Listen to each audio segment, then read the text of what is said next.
What's up, guys? Got a great video blog for you, man. This comes from my man Marcus. He's in Atlanta, Georgia. Wants to know about motivation, man. Where do you go to find that motivation to keep the fight alive when you're down that path and all you're seeing is rejection and adversity and demise? How do you continue that path when the monkey on your back feels like a 500-pound gorilla weighing you down? How do you put one foot in front of the other, continue the journey in that endeavor of life and cross that finish line? Let's read his email. We'll get into this. Greg, your site has helped me tremendously to transform my body, and I cannot thank you enough for that. I don't want to discredit all the amazing workouts and nutritional information on your site, but what you have done for me mentally outweighs all the physical gains I'm so proud of. Your motivation and inspiration has really changed my life, and inertly changed my family's life as well. Your outlook on life is so contagious that I find myself going to your site every day to keep the motivation alive inside of myself. You do that for me, and I cannot thank you enough. I guess I was wondering, where do you go for motivation to keep the fire alive? And what do you turn to after a bad day to ensure you stay on track? Marcus, Atlanta, Georgia. Marcus, you answer that question, you just answered life. That's the $1,000,000 question right there. And it's really hard to answer it, but I'm gonna do my best shot for you. You say, you talk about motivation, how to find motivation. And you say, where do I go physically? Marcus, I don't go anywhere physically for motivation. I go there visually. Let me explain that.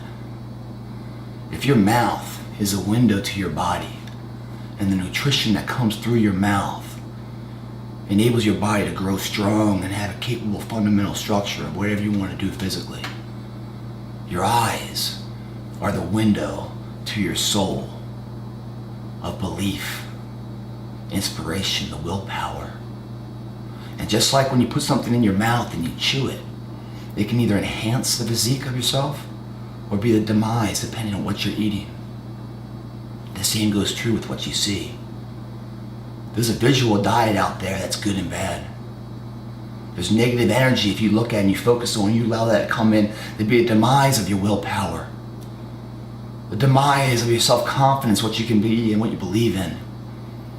You focus on the negative so much, you start to believe that negative shit exists in you.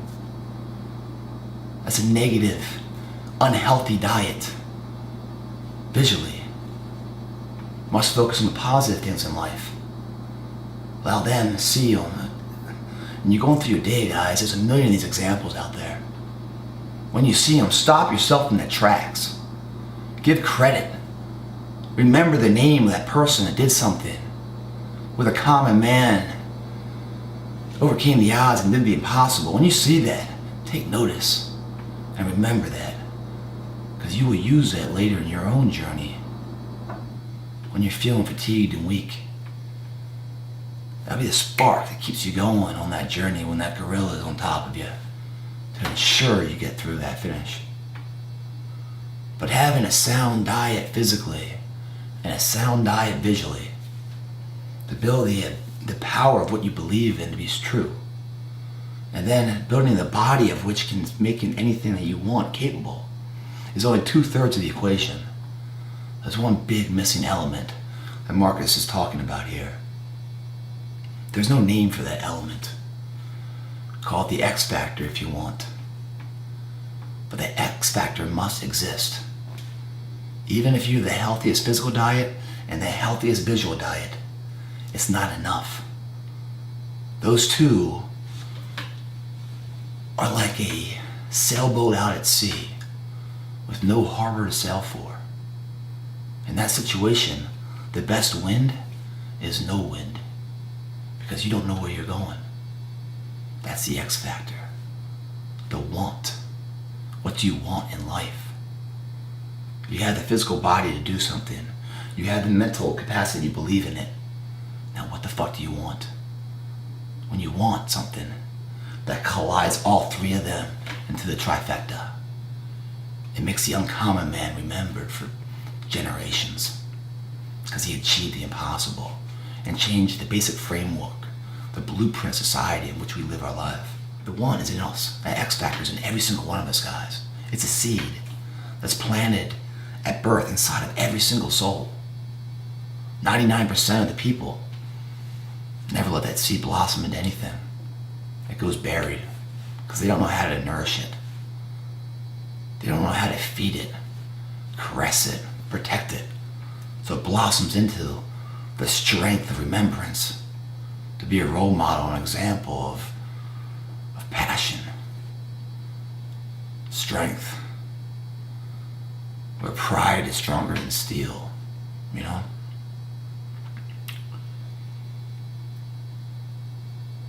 That seed is not a genetic code. I mean, it's not like someone has a big seed, someone has a small seed. We all have the same seed.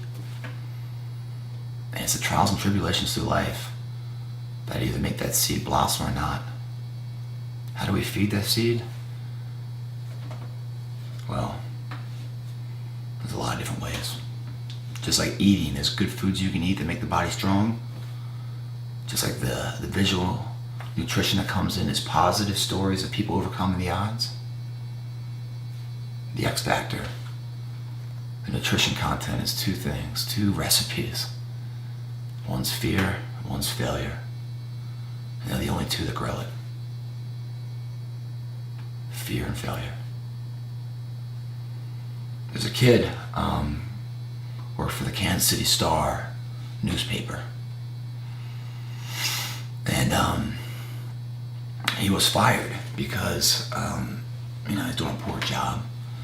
The boss told him his dismissal was because of his lack of original thought. He didn't have any creative ability. Wasn't good for the newspaper, so I had to let him go. He still knew what he wanted though. So he kept pushing for what he wanted. What he really loved was actually being creative, even though his boss couldn't see it. But he liked to draw sketches of animals and stuff and cartoons and whatever else. He got with a New York distribution company at the time. Kind of liked the idea the guy did, so they kind of joined and started a little something. Before it could really get started, Great Depression hit. That distribution company went under, taking all of his money, everything he had, leaving him on the street, dead broke. So much so that he resorted to eating dog biscuits for food. Dog biscuits. Still, kept going. Scrounged up enough money, enough coin to get on a train out to Hollywood back in the day. Went to Universal with another little drawing he had of a rabbit named Oswald. Universal liked it a lot, man. I started talking to him, negotiating a deal. He got all excited. This is my chance, my chance. All along, Universal went underneath him and silently patented Oswald the rabbit from under him. He didn't have the money to patent it. Universal just took the idea and ran with it, left him on his ass. Again, failure. Still, he found the intestinal fortitude to stand back up, continue fighting for what he wanted. And what was so strong?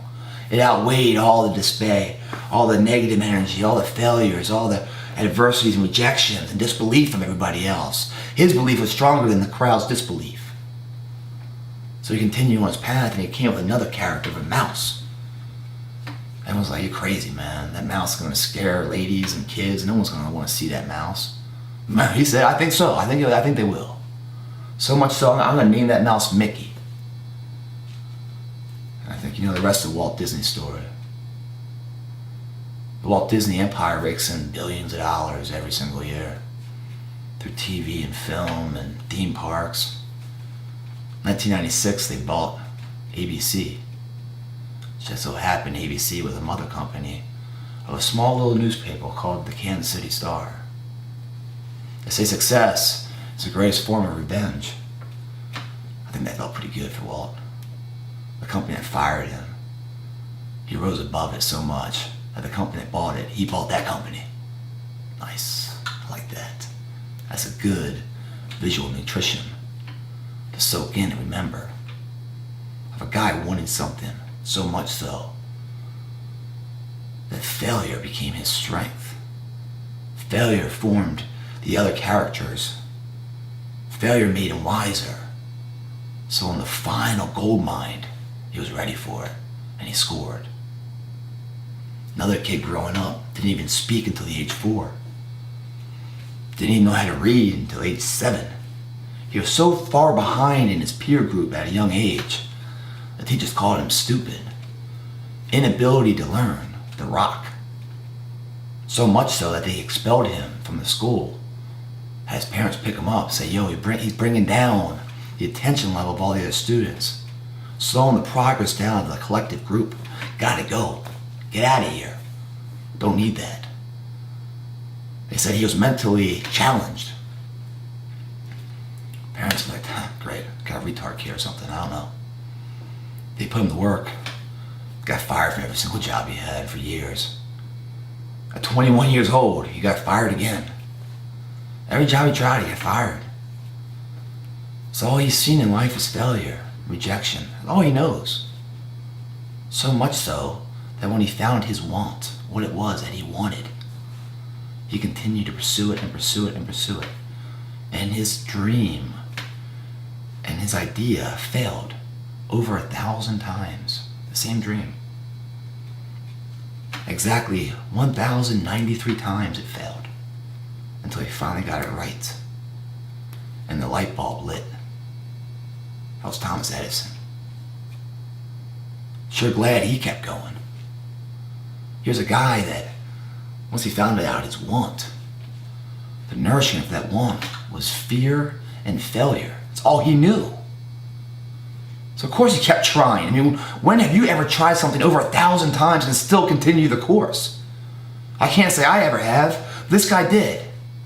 His want was so strong and so nourished by all the fear and all the failure he had his entire life. He knew nothing else to do. He never knew success. He just knew what he wanted. And failure is all he ever knew. So of course it failed. He's like, oh, no problem. It's an average fucking day. I can keep on going. Every time it failed, the invention got better and better and better. So he kept going and going, and finally it fucking lit. He had over 1,000 other patents too, by the way. Remarkable. More visual encouragement for the willpower and belief inside what you can do. Another guy out in the Far East, he's an engineer, you know. He likes to work on cars and do engine stuff and, you know, grease monkey dude. So he wants to get a job, wants to get paid for what he loves. He knows what he wants, that's what he wants, man. So he goes to Toyota, the big car company in his area, and says, hey man, I'm an engineer, man, I can make some kick-ass engines and shit. And he comes in and they talk to him, and Toyota's like, get the fuck out of here. You don't have the credentials, you don't have the experience, you don't know what the fuck you're doing. Who do you think you get out of here, you're wasting our time. He's sent home with his tail between his legs. Still wants to be an engineer. Wanted to do it, you know, on the assembly line, Toyota. They said no. He didn't stop, he kept going. So instead of being in the assembly line Toyota, he was in his garage doing it. Started making little scooters. I liked it though, man. You know, that's what he wanted to do. So he did it in his garage, scooters. Got on that scooter and drove it around town. Neighbors like, wow, badass scooter, man. It's pretty cool. Let me try it. They tried it. They go, dude, this is pretty good. You know, the fuck Toyota, man. Why are you going to your own business, man? Be a little entrepreneur. Make scooters. And he's like, yeah, I love it. Why not? I'm going to do scooters. That's what he started with. That's not what he ended with. His last name was Honda. You know, there's countless stories out there of people that hit failure over and over again. And I bring that up because that's what creates the want, the desire, the demand for something to change. That gives you a directional path. So when you're on that sailboat out at sea, you know how to take the wind coming at you into your favor, to sail in the direction you want. But you're not sailing into some harbor of a known point. No, you're going to sail down uncharted waters. And why? Because those uncharted waters lead to undreamt shores of possibilities. But the common man is forever remembered. If you take 100%, that's your ability, 100%, everything you got, 1% of that is inspiration, 1%. You know, the rest of it, 99%, is perseverance and dedication to see it through.